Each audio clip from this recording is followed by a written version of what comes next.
Good morning, students. We are doing the chapter of stress. Now, to just a little recap, what is stress? Stress refers to a pattern of response that an individual makes to a stimulus event that disturbs the equilibrium and exceeds a person's ability to cope with it. This definition means that we feel stress when we are in the situation which is beyond our coping, and due to that situation the balance within our body gets disturbed. So if the balance is disturbed, there has to be negative effects on us, right? So how stress affects the functioning and health of our body, we are going to understand in this session. See, many of the effects are psychological in nature.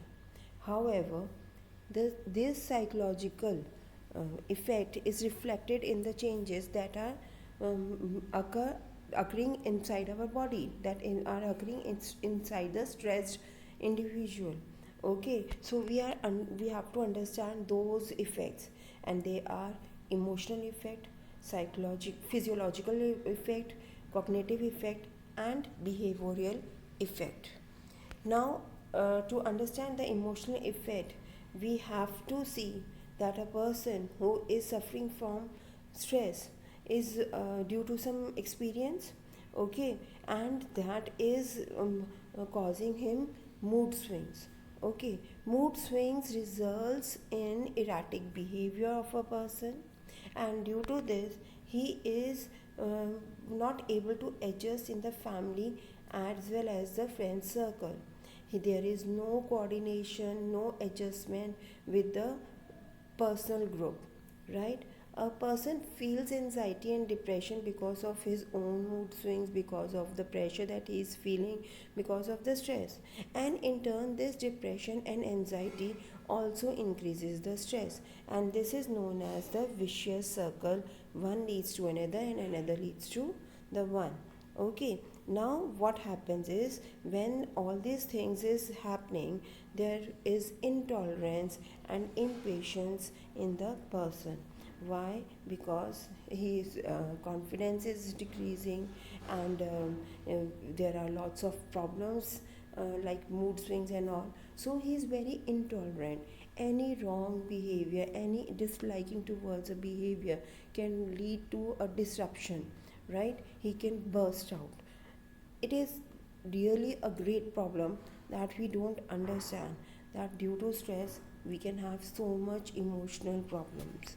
Now, coming to physiological effects. Physiological effects are the biological effects, the way the stress affects the internal balance of our body.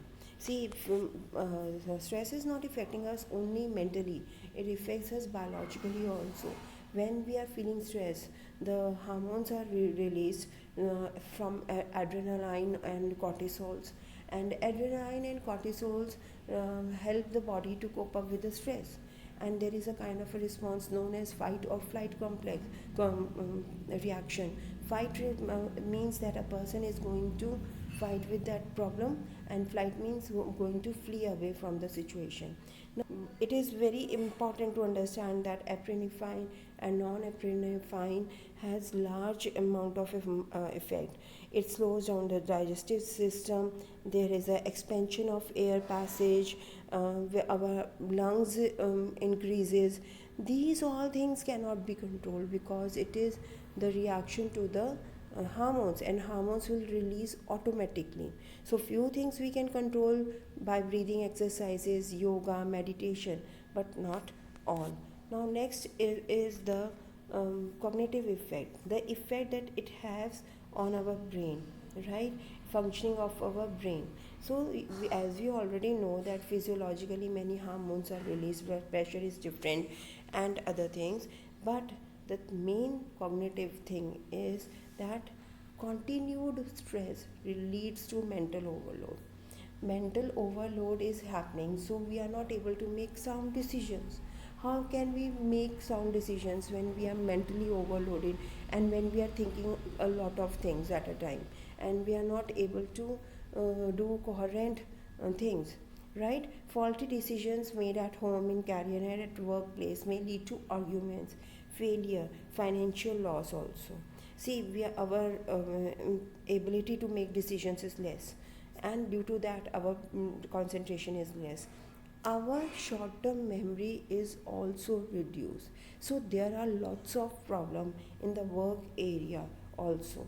See, if I am not concentrating in my work, if my short term memory is not working properly, whatever instructions has been given to me, I will forget about them, right? And my working will not be 100%, and it will cause problem wherever we are. If we are in the education system or in an office or at home, it may lead to problems, right? Now, what are the behavioral effects? Because we are stressed, we tend to go into the negative behavior, right? We go into the alcohol, drugs, other things, but not all. It is not for all. But stress affects our behavior in the form of, if we are eating very less nutritious food, that means, I'm not saying we are eating less, I'm saying less nutritious food. That means you depend on the junk food more. There is an excess. If you are a smoker, you will smoke a lot. If you are alcoholic, then you will drink alcohol more. And there are new additions in this category also due to the stress. Because if a person is feeling stress and he is not getting relieved anywhere, and any other person comes to him and offers the relief in the form of cigarette or alcohol, he is at the low point. He will go towards that area, right? That is why the behavioral effect leads to addiction sometimes.